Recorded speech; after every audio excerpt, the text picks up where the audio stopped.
And now, the survival show that once survived binge watching Supergirl. In this episode, we welcome back author Garry Collins. He's going to share with us his experience of building off-grid and going off-grid. It's doable, but it's not all rainbows and kittens. Plus, he shares with us his patent-pending tiny house rant, no extra cost. Howdy and welcome to In the Rabbit Hole's Urban Survival Podcast. This is episode number 197. I'm your host, Aaron, and you are in the rabbit hole, safe and sound.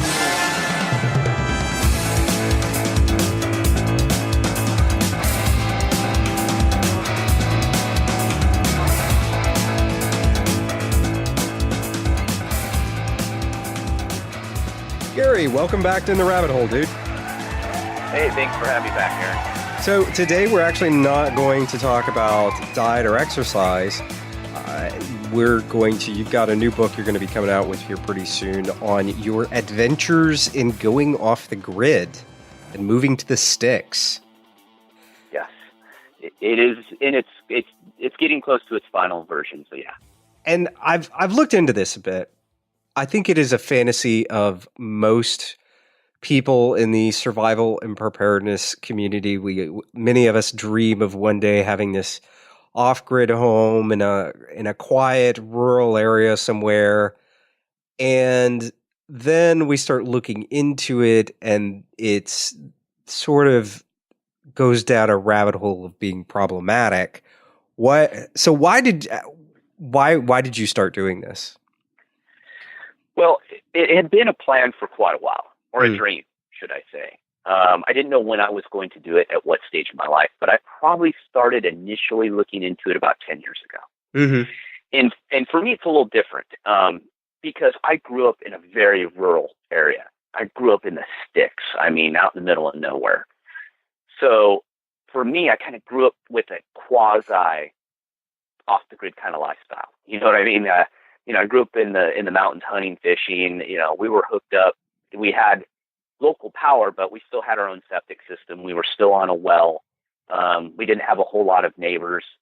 So I kind of grew up that way. So it wasn't a whole strange concept to me, per se. But after, leaving, graduating, going to college, and, living in big cities and dealing with a rat race, I guess I think we all kind of get to a point where we're just burned out. And you kind of feel like, okay, this is too much. Mm-hmm. And for me, it was like, okay, I want to get to that point. I want to have a piece of land that's more remote where I can just get away, just be gone. And, not live, like the Unabomber or anything in a shack, but, just live, just be further away from people and, further not have neighbors you can see, that kind of thing. Mm-hmm. And so I just started doing it, and I just started researching land, and I'd bought lots over the years, and I was kind of in real estate on a side business here and there. So I just kind of started looking into buying raw land and traveling around the country, kind of figured out where the best areas were and where I thought I would like to live that way. And then everything had to kind of fall into place too far as my lifestyle. I'm still single. I don't have kids. I'm not married. I'm not dragging a whole family with me. I'm kind of a nomad. I like to move around and do things on my own terms, as people have learned. Mm-hmm. So it was one of those two where everything kind of aligned for me. Mm-hmm. I left the government. I started my own business. I built it purely to be run off, mainly internet, so I could do it anywhere. So it was like all the pieces fell into place for me to where I could do it. And I had to learn, like everyone else. And I've talked to a lot of people who live off grid or are in the process, and we all kind of go through the same process. There is none. There's no roadmap. Yeah. It's exactly the way it's at. If you're going off the grid and you're going to live a more remote lifestyle, there's really no template. It's so different for everyone, and everyone lives in different parts of the country. And even if, like my area is 100 miles surround, the topography is wide, very different. One part of the state in Northeast Washington down south is far different than the more northern part. So even if you're in the same area, you could be living in two totally different climates, environments, and topography. So it's so different. And that's what I mean. There was nothing I read that really could help me do mine. I mean, it gave me some ideas, but basically you just have to kind of run with it and kind of figure it out as you go. Mm. What was the first big hurdle you ran into? The hardest part in the beginning was just finding land. Yeah. There's not a lot of open free land anymore. So it makes it very difficult. And if there is, it's very expensive. And it's outside the reach of the normal average person to be able to purchase. It's not unusual for, even 5 to 10 acres to go over 6 figures. It's not uncommon. By the time you get the land, and land loans are a lot different than, a house loan. How so? They're usually a max of 10 years. They're usually 7 to 10 years. It may have changed recently, but that's how it always was. All the land I've ever bought, it's like a 10-year loan. Mm. So, and the interest rates are higher. Usually, Really? you have to have, I think, a bare minimum of a 10% down from what I remember. And if you're going off the grid, usually it's even harder because, you finance the land. You can, but now what are you going to do with it? Because you cannot finance the building of the property. You can't wrap it into a construction loan because there are no loans for off-the-grid property. Oh, yeah, because it doesn't appraise. Yeah, you have to be tied to utilities to be able to qualify for a conventional loan. So there are no loans for people trying to do this. So that's why it always takes people so long, too, is that you have to do it in pieces. You go out and you find the land first. Okay, can I afford it cash, or am I going to have to finance it? Okay, if I'm going to have to finance it, the terms are going to be shorter, and the interest is going to be higher. So your land's probably going to be pretty close to a house payment without building anything on it. So now, that's what I mean. It's really, really tricky. And I didn't understand this either. This was my first go around. I had a basic idea. Like I said, I'd bought land, I'd owned properties, but from there, that was, once I got the land, that was like a huge hurdle. That was like a big piece. Finding something that checks all your boxes, is affordable, and isn't so remote that, depending, you still have to work, you still have to pay for stuff. So you can't go out so remote that you can't get to work. You can't get snowed in. So, there's a whole lot of different issues going on. And so I would say definitely finding the lot and land was the biggest stumbling block. Was there a lot you had to do where you were just like go to land and research land, and like what was that process like? As far as like, I would be worried that like somebody dumped something and like it'd been some chemical cleanup spill, super fun kind of craziness. Oh yeah. And there is, when you get into raw land, there's all kinds of. Actually, I know someone who tried buying kind of a functioning homestead that was exactly that. And so you have to know, and you don't know when you're looking at these lots. Mine was pure luck. I started on Realtor.com because I was familiar with the website, because I looked for properties on there in the past. So it was easy because I knew that website. I just started looking for raw land, and what it is, it gave me, a baseline for prices. It just gave me an idea. It wasn't perfect by any sense, but when you're building a remote off-the-grid property, the only way you can do is you have to go there, and you have to spend some decent amount of time looking around. There's no easy way. It's not like finding a house, on Zillow or Realtor.com. Go, okay, that looks good. I know that neighborhood. And you go and you look at it and go, okay, yeah, this will work. We'll put an offer on it. It's not like that. It takes a long time. You look at a lot. I looked at a lot of lots. I mean, a lot. And I drove. I went up there. When I found this one, I went up for 2 weeks. And every day of that 2 weeks was spent in my rental car traversing the northeast quadrant of Washington. I went on every back road, every dirt road, you name it. I went on every road I could find and drove around the entire area looking, because a lot of these lots too are for sale by owner. And so you'll just drive by stuff and you're like, oh, okay, that's for sale. Let me go take a look. But with that gets tricky too, because now, if you don't have a real estate agent involved or anything, and they don't know the area, well, what's up with this lot? Like I said, did someone dump chemicals on it. And they used to conventional farm it, and there's a bunch of pesticides that have been sprayed on it. You don't know. And that's what makes it even harder is you have to do your research. And I did, I looked at lots and, like I said, I had a little experience in dealing with lots, so I could tell right away. I would walk up and go, oh, this lot's beautiful. It's got these great views, but it was unbuildable. Okay, where's water? There's no place to get water. There's no way for me to get up to build a building site. It's all rock. So there's a lot of lots like that are really neat lots with neat views. They're unbuildable. You can't build anything on them. They're a camping site is all they are. And that's what I found is it just takes a long time, and a lot of it's right place, right time.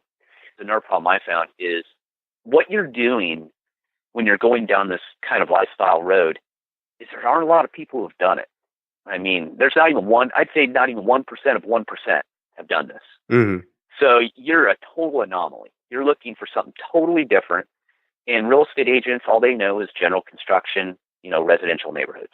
Mm-hmm. They don't know rural areas. They just don't get it. They don't understand off the grid.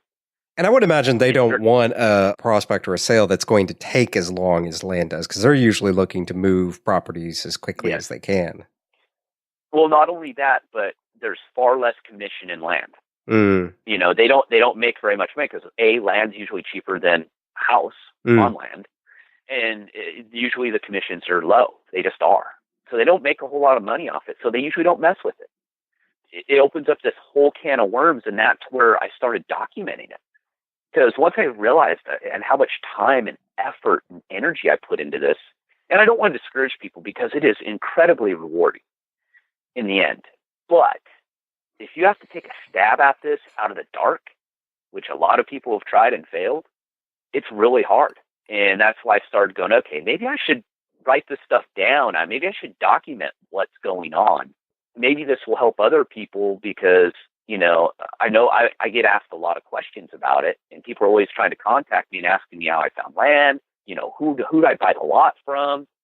And so I'm getting hit up all the time, and I'm glad I wrote the book because it kind of gives you at least a roadmap of how to do this, at least get going in the right direction.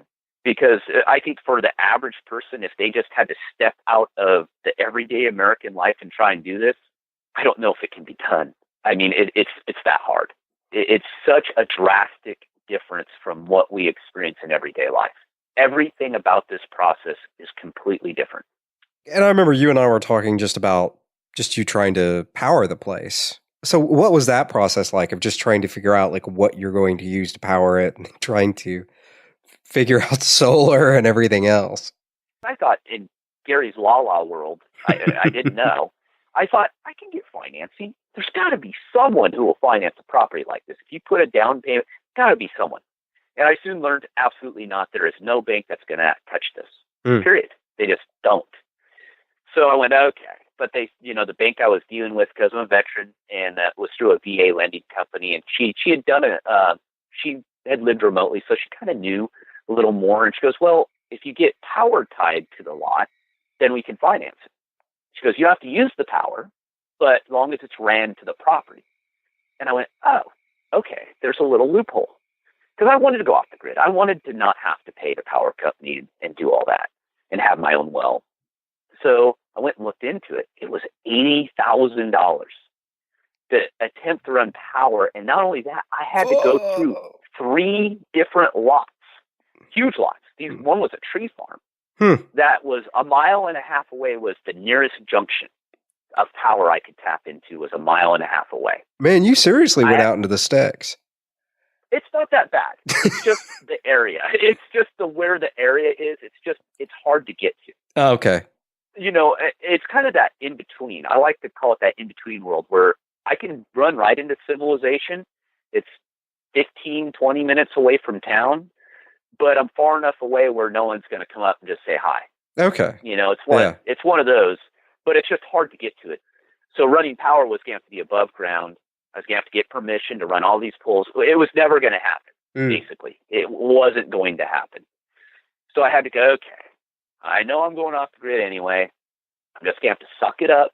I'm going to have to do this in chunks, in pieces, and I just got to figure out the power. Well, I'd seen advertisements in Backwoods Home Magazine for a company called Backwoods Solar. No relation. So I called them up. They weren't too far away from my property. They're in Idaho, but just on the other side.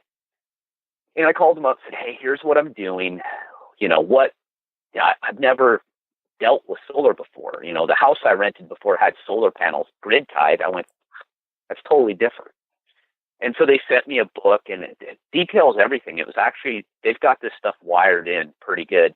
Gives you the system packages, how it works, all the different components, hydro, wind, solar. They've got it all. And they're really good because they don't install the system. They just sell you all the components for you to set it up.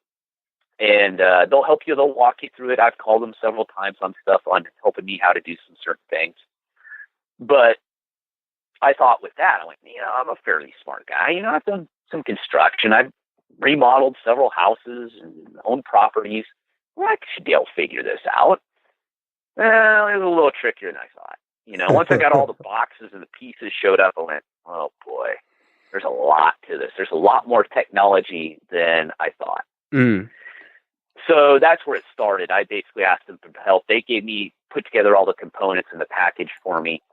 I did kind of the rough install of the peripheral pieces and the mounting and the panels and did that. But when it came to the hard wiring of putting the system together and tying it to the batteries, because that's another thing. This stuff's expensive. It's a lot cheaper than it used to be, but you screw something up, and I talk about this in the book. There's times when you got to go, okay, I need a professional. I can do this, but all it takes me is one mistake. All I got to do is screw one thing up and toast my batteries or, blow something out. Well, there's all the money for the installation. I could have paid someone and not blew something up and ended up even. Mm. And if I blow it up, I still got to rebuy, and I got to figure out if I'm going to install it, or now I got to hire someone. Yeah. So now I'm in the hole. So I figured, and it took a while to find an electrician, and I'll be honest with you, it's really hard to find a well-versed off-the-grid person who understands off-the-grid power systems. They are far and few between. Really? Because I would think it's just basic, electrical systems. It's just a different input of power. Yes and no. And remember, I'm doing everything to code. So I even got to learn through the county that it's done different. Even the way your system's approved is far different than a normal system. Huh. So that's what I mean. I didn't expect, I was like you, I'm all, well, it's just electricity. You go through your inverter, charge your batteries, you run it. There's a lot more going on. Trust me. I thought so too. I got it now, but in the beginning I was just like, whoa, this is a lot of stuff. What do you mean I got to equalize the battery? What does that mean? Mm-hmm. And you got to keep the water levels and in your batteries, and you got to test them to make sure they're still charging correctly. And there's a lot going on. You are in control of your own basically power plant now. Yeah. You're Homer Simpson in The Simpsons, now sitting up there. I kid you not. That's how I felt. I felt like my belly was sticking out of my pants and I was eating a donut, trying to figure this out. I kid you not. I was like, holy cow. But I found an electrician. It took a while. The problem too is a lot of these electricians, because they want the business, will tell you that they know how to do it. Mm. I found that out right away. The first two I talked to said, oh yeah, I can do that. Not realizing they'd never done it. Mm. And once I started questioning more and more, I was like, well, how many systems have you done? Well, I've never really done one, but I know some people who have. And I'm like, whoa, hold on a second. You're like, can I have their information, please? Yeah, and I thought this was unusual. Other people told me the exact same story. I can believe it. Yeah. We ran into the exact same thing. Yeah. And the problem is with these guys, what they're doing too, that one of the guys was like, he was basically going to charge me for him to learn it. Mm-hmm. And I'm on, no, I'm not charging you to get educated on how to do this. I'm not going to pay you for that. You got to figure it out. That's what I'm paying you for. So yeah, I finally found a guy around about who had done a couple systems for Backwoods Solar. Come to find out, he wasn't an expert at it. He was dead honest. He goes, hey, I've done a couple. He goes, I'm still learning, but I've got the basics down. He goes, I can do it. And sure enough, it took him a while. He made some mistakes here and there. Nothing major. And, we got it all put in. I got it approved this last season. So my system's completely approved. It's in and wired into the house. But there's power in the house. But that's still an ongoing project. But yeah, that's what I mean. And if you read a book on solar power, which I did, I bought a couple books. Whew, wow. Yeah. Kind of like reading a ham manual. Yeah. Yeah, it was too much. Yeah. And, I didn't want to, build my own solar panels, for God's sakes. But it was one of those to where you have to figure out, I just don't think the average person is going to want to be that involved. I just can't see it, because even with a professional and me helping, it took quite a while to set the system up, to get it all wired in, get it inspected, come back, fix the stuff that wasn't there. I mean, like I said, it's just totally different. So were there any other energy sources that you looked at? Or was it just like, did you just go straight? So like from the very get-go, you were like, solar's the only way, or did you look at wind or any of the other stuff that's out there? I looked at all, well, 4. I looked at geothermal, hydro, wind, and sun, solar. I looked at them all. But the location where I'm at, and that's, again, dependent upon where you are at, is going to determine which one of these systems is going to work for you. That makes sense. Yeah. So there's actually a website that I have in my book that I give the website where you go and it tells you how much sun you have usable solar energy for the day on average in your area. You punch in your zip code and it tells you exactly what the rated are, and there's a conversion factor of how much sun you have during the day, and then the inefficiencies of the solar system, which ends up being, and I think you times it by 1/2, but I think it depends on the area too. And it'll tell you how much power you're basically going to be able to draw out of that system on average. So that's what I mean. It's far more complicated than people think. It's not just you throw solar panels up and voila, you got power. Well, they better be pointed in the right direction. And, by rule, the easiest way is to put them at a 45-degree angle. Now, can you make them to where you can alter them and move them? Sure. There's also, little motors you can put on, mounts that will spin your panels and rotate them for maximum sun. Well, those systems, A, are a pain in the ass. B, they're really expensive, and they're not worth it. It's better just to put it in the general direction at a 45-degree angle. Huh. That's what I found. So, yeah, and, I built a solar shed, so I have a whole shed dedicated to my power system. My panels are on it, my inverter's in there, my batteries are in there, because, mostly you'll see that stuff attached to your house. Well, it's a lot of stuff. There's a lot of cables running, and your inverter hums. It makes noise. Your battery's off gas, so they dump gas in, and you don't want to be breathing this stuff in. It's got to be well ventilated. That's what I mean. There's a whole lot of stuff going on. And I decided to put it away from the house. I said, okay, let's just keep this away from the house. Let's create its own little space. So it's all self-contained. And that's what I mean. But these are decisions you have to make. Everyone does it a little bit differently. So how did you go about, you're going to go with solar, so that kind of limits, you're not somebody who wants a great big house anyway, but going with solar, that kind of limits how big you can get, and also just the cost of doing it. How big of a place did you end up building? My house is right around 900 square foot, livable with a loft. So it's bigger than your average cabin / off-grid small house, but it's definitely smaller than the average American house. I went in the middle because I also planned to have family, friends up, and people staying. So I didn't want it to be so small and confined. And also, someday I got to sell this thing. Yeah. I've learned that. I've had enough properties over the years. It's an investment, even though I don't want to or plan to. Well, eventually I'm going to be too old to go up there. It's that rugged. It's 4-wheel drive in. I'm in 4-wheel drive every single day going up to my property. So the roads are steep, they're rough. So at some point I'm going to have to say I'm too old. I'm not going to be able to get up here. So I'm going to have to sell it. And if I had a little 400, 500 square foot place, well, that kind of limits my, who I can sell it to. Mm-hmm. Because, the tiny home trend will still be around by then, though. Garry, everybody will want to live in a tiny home. No. Well, and that's the problem, too, is that tiny home thing. And I have a whole chapter on my book about that. And I know, I'm winding you up. On many survivalist and prepper podcasts, we've gone into this. I've talked about it a million times just because it is such a stupid movement. It makes absolutely no sense to me. I never even looked into it because I'm all, why would I do that? The problem with teeny homes in two different aspects. You have the teeny home that is on a moving roll-in chassis, the one that is basically a glorified shack trailer is what I call it. Sure, they build them really nice. I've seen them. They're beautiful.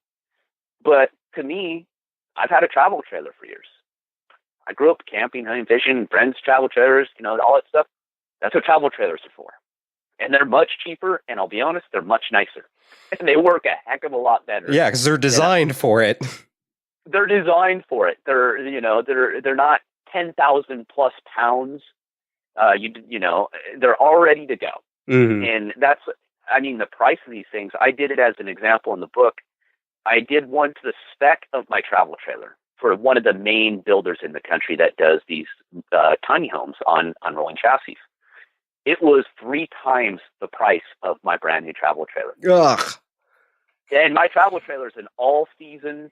People live in Alaska in my travel trailer. It's nice. It's a nice trailer. Mm-hmm. And, and I'm like, why would you do that? And the resale of those things is going to be zero. Talk about finding a narrow demographic to buy one of those things, and you have to register it. It has to pass inspection if you're going to put that thing on the road. Oh, yeah. There's a lot of issues going on with those things, and they're very top heavy.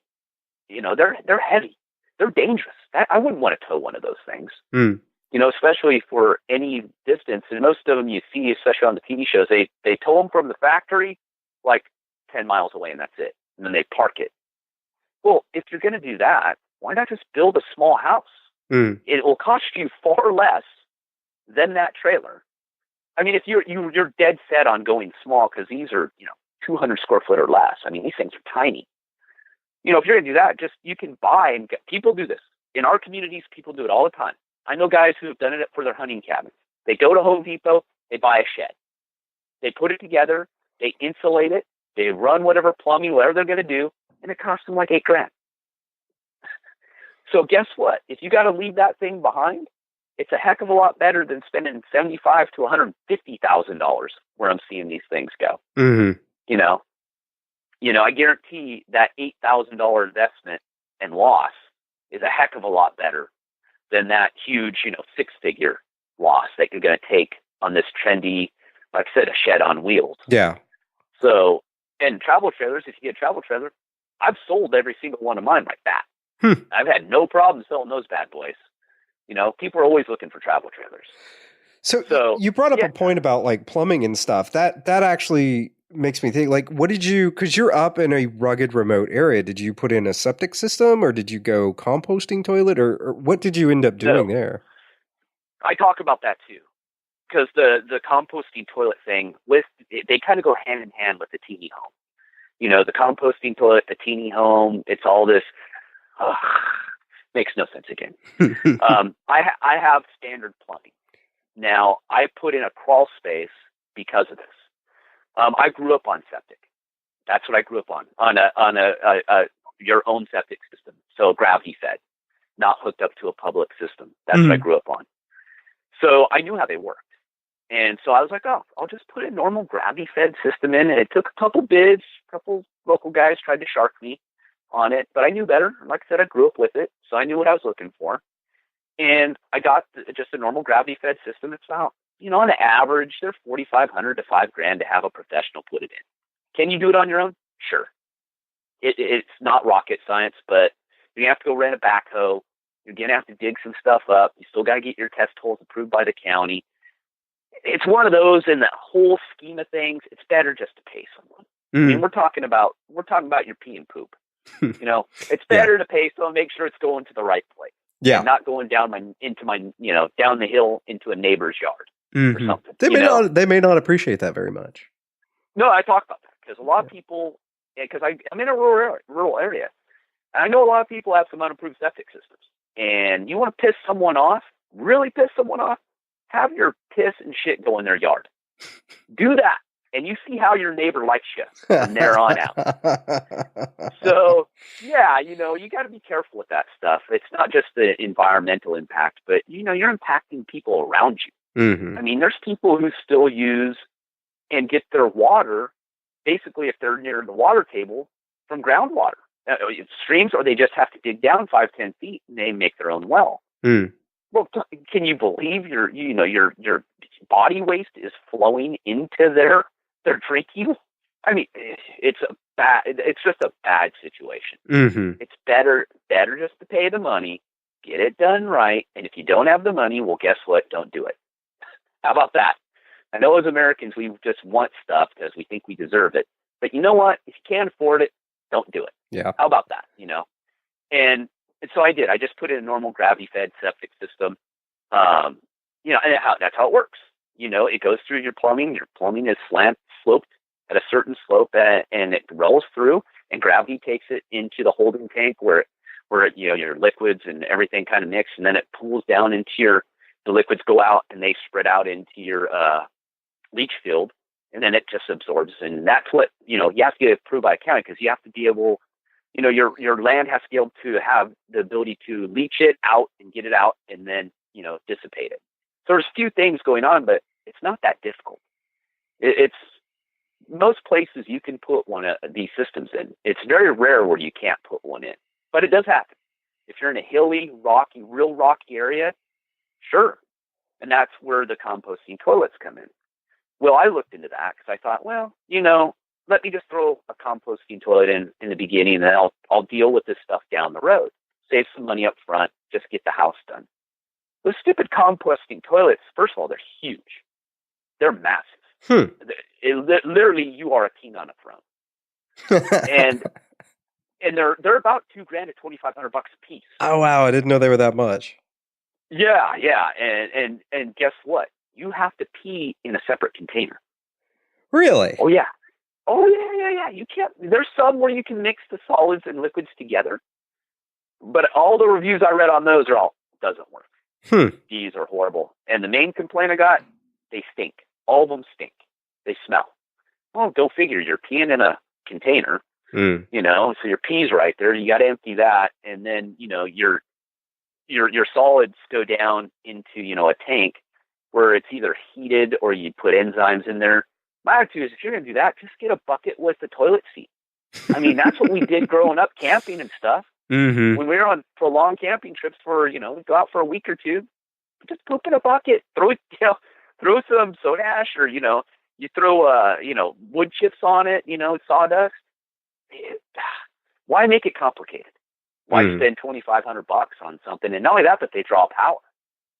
So you're off the grid. Your power is, kind of important. You don't want your toilet drawing all that power. They don't draw a ton, but still, it's just one more thing tapping your power system. Yeah. So speaking of power, I'm glad you brought that up. What kind of design considerations or materials considerations did you have to get into? You're running off solar and everything else. So what did you run into there? Like as far as like specialty materials or having to insulate more than normal or anything like that? Again, that was a learning experience too, because I thought, hey man, this stuff's come a long way. I can just run everything off solar. No, dreaming.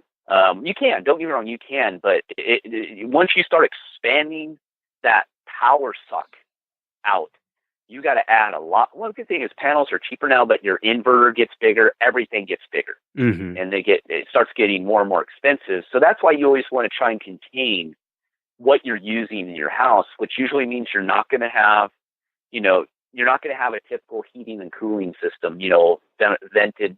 You're going to have, stuff that runs off propane. So you're going to have a vented wall heater that runs off propane. Your stove's going to be propane. Your clothes, washer and dryer, your dryer is going to be propane. Your washer, you can run off electric. You're not going to have, like I said, central heating and cooling is the biggest thing that you're not going to have unless you have a pretty big system that can run all that. And then your battery bank gets bigger too. So batteries are super expensive. They're probably the thing that you spend the most money on overall in the end. Well, just because if you want to go big, you have to have a big battery bank because obviously at night, you're not making any power. Yeah. Unless you're on hydro. Again, if you're running off water or air, which I'm going to tie in a wind turbine into my system. I just haven't done it yet. I will do that. So I'll be running wind and solar because I have a lot of wind where I'm at the top of a hill, a mountain up there. So I get a good amount of wind. So you kind of have to look at that. So you start changing, your things. You're not going to be able to probably have a 70-inch plasma TV. You're not going to have certain things. I don't have a dishwasher. I don't have a microwave. The big draw items. Oh, yeah. But what I found through experimentation, though, once we got the system okay and fed in this year, I was running a generator for all my power tools. So I was using all my power tools and, charging all the batteries and stuff for them. I was using my generator. Well, once we got everything in, I started playing with it. And during the summer, during the good sunlight days, me and my helper, we would work, he would work 8, I'd usually work 10 hours. We ran all of our tools, plug-in tools, power everything, no problem. We're talking, miter saw, skill saw, table saw, all that stuff. We ran it all off the solar system, no problem. And so I found that there is a lot more you can do with it depending. That's the thing. It just depends what you're running. But at the time, I didn't have I don't have a refrigerator plugged in. I don't have all my appliances plugged in. So nothing's really running. I'm running off nothing. All we were running were the power tools, basically, and the power that was in the shed and some lights. That was it. So I'll find more, but I think I can run a portable air conditioning unit. The room ones where you have your intake and your outtake and they run out through the window. Which I think I can run one of those. During the summer, I think I have enough power, no problem, during the day to run those. Run one upstairs because I don't need it downstairs. Actually, this place, because I used an ICF brick in its concrete form, it actually stays at a very consistent temperature. Oh, cool. And that's one of the reasons I had to do that too. And that's the thing, when you're dealing with off the grid, your house construction changes pretty drastically too, because you're not going to have a central heating and cooling system. So, it's got to be better insulated, thicker walls, different building materials. Usually, that's the direction it's going to go. And everyone I've talked to, no one did conventional construction. Everyone has thicker walls, higher insulation values, just because of that. You don't have the power source that you have in a normal residential. I think I want to say in a normal residential house, people use somewhere around 10 times the amount of electricity compared to an off-grid. Oh, wow. Yeah, that makes sense. Yeah. It's drastic. Yeah. Yeah. So, you really have to pay attention to everything you do. All my lights inside are LED. Everything's LED. All my big draws are propane powered. That's what they're going to use. And I thought, I don't need propane. You need propane. You're not getting around propane, and they actually make propane refrigerators, which are just like the ones you use in your travel trailer. They're pretty much the same thing. And that's what a good lesson. I even talk about this in the book is if you're really interested in this lifestyle, go get a travel trailer and go live in a travel trailer and dry camp with it, not hooked up, not plugged in. Go take it out somewhere with your water tanks and all that, fill everything up, get your propane tanks filled, and go out there and live for a couple weeks. That's pretty much off the grid living. That's what it is. So yeah, that's what I mean. It's funny now when we first start talking. Now you're starting to see the complexities and how things you really didn't think about now come into play. Why do I have a crawl space? Well, I have a crawl space because I don't have the ability, because I'm up on top of the hill. My slab will probably crack in the winter if I'm not around. B, if anything goes wrong, I want to have access to get to my plumbing and all my pipes and not have to dig everything up because I'm in a cold area. I'm at the top of the hill and it's a cold area. In the winter it gets pretty dang cold. So I wanted a crawl space. I used an ICF because I needed better insulation value. Now you need, triple E windows, not only for insulation value, but it's required by code in my county because of the cold conditions. So that's what I mean. Things start to shift and change. And it's been quite a learning experience trying to figure this stuff out. And all that, again, it's so different that, even the county inspector is like, I don't know, I don't know here. It's fine. Go away. Yeah. Well, no, and he's got to research it too. We're both trying to research to figure out what the heck, what do I need to do? And he's got it. He's pretty good, actually. He's done a good job keeping me on the right line to make sure I can pass all my inspections and everything. Really helpful. Oh, that's cool. So, yeah, and that's the thing about the small towns. They're pretty cool about what I'm trying to do. I didn't realize. I thought there was quite a few people doing. No, not really. No. Matter of fact, I was the guy who inspected my septic system. He's come up when he came to the property. He goes, "You're the only one I've ever inspected that's doing everything by code and truly living all the way off the grid." He goes, I've been doing this for 30 years. You're going to be the first one. Wow.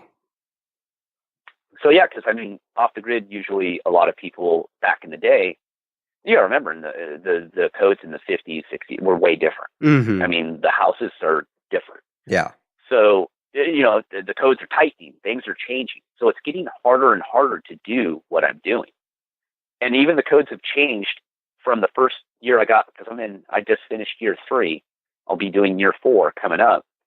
That the codes have changed from my first year to my third year. Already. Really? Yeah. So things are. I'm having to catch up, and I'm hoping to get stuff done.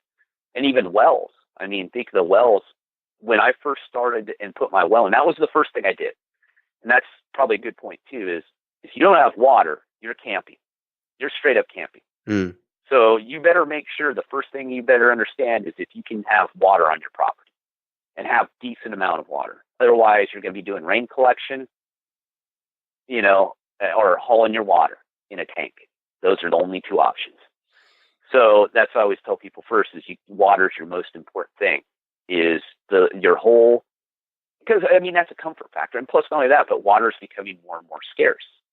So as part of the survivalist prepper community, you want your own water. That's a big deal. And for me, I've already seen the prices shift on well drilling. So when I put my well in, I think I put my well in, that was probably 3.5 years ago. That was the first thing I put in was the well. I wanted to make sure I had water. I know the prices are more now than they were then because wells are now more popular because of all the droughts in the West, on the Pacific Northwest and down in the South. So Garry, this is really neat. When is the book coming out? I'm hoping in the next 4 weeks. It's in its final layout, cover design. So I'm almost there. I'm going about publishing this book differently than the last ones. So I'm learning this as well, a new process. But it should be done in the next 4 weeks, and it'll be available on Amazon and via my website at primalpowermethod.com, where I sell all my books as well in PDF, e-download, and I sell the hard copies as well. But yeah, it's basically everything. I give you the A to Z of this adventure. Very cool. From the pre-planning to house is built, basically, and how I went about it. And don't get me wrong, the house is not done. It's an ongoing process, and when you get into this off-the-grid lifestyle, I don't know if it's ever done. From what I'm saying, you're always doing something. You're always building something. Fixing a road, this, that. Something's always going on. Yeah, I could see that. Yeah, but it's fun. You get to do all this stuff with your hands, and you own it. That's the upside too. Even though this is the drawback, is the money side. Obviously, you got to pay cash. And I talk about financing and everything in the book. I give you the down and dirty of how this stuff works and the experience I went through and what other people went through and we've all talked about. So with that, though, it's slower. It's a slower process. You're going to have to be much more involved. You should be, unless you're independently wealthy. And if you are, you're going about this a totally different way than the most other people. No big deal. It's just going to be different than how most of us are going to do it. In the end, you're not going to have a mortgage. So you're going to be hands-on. You're going to build your own house. It's going to be remote. And at the end, not going to be paying anything but, your property taxes. Mm. That's pretty cool. That is pretty freaking cool. And that's the real upside to it is if you can do everything, get a plan. And that's what I told people too. I talk about this. It's a slow process. And even I tried to rush it and it bit me in the butt. I tried pushing it and cutting some corners and it bit me big time. I should have just stuck to my original plan and went, because I gave myself 3 to 5 years and said, this is how long it's going to take.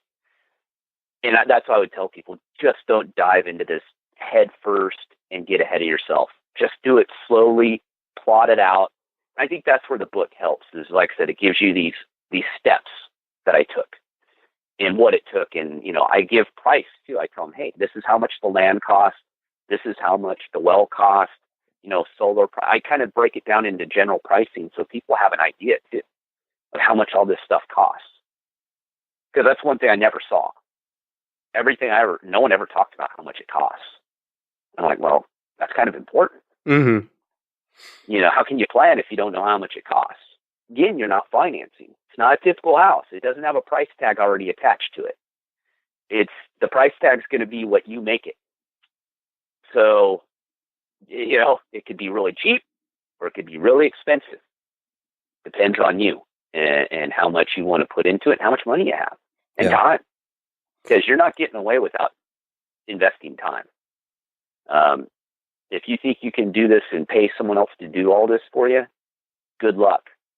Hey, good luck finding someone who will do it, first of all. If you find someone who will do all this for you and you can pay them, good luck affording it. Because this off-the-grid stuff comes with a significant upcharge. Oh, I bet. So, Garry, give us your website address one more time. It is primalpowermethod.com. Awesome, dude. I'm looking forward to our next conversation. We'll have you go on again as soon as the book's out and we can go into even more detail. Sounds great. Thanks a lot, Aaron. Thank you. Show notes, links to Garry, and resources from this episode can be found by visiting intherabbithole.com/E197. Support the show. Visit itrh.net and find out about the benefits an ITRH Roving Horde Armada membership gets you.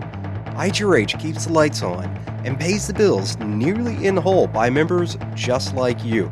Visit itrh.net. That's itrh.net. Do it today to help keep this show safe and sound that helps keep you safe and sound. With that, we wrap up episode number 197 from the Lone Star State. Till next time, stay safe and sound.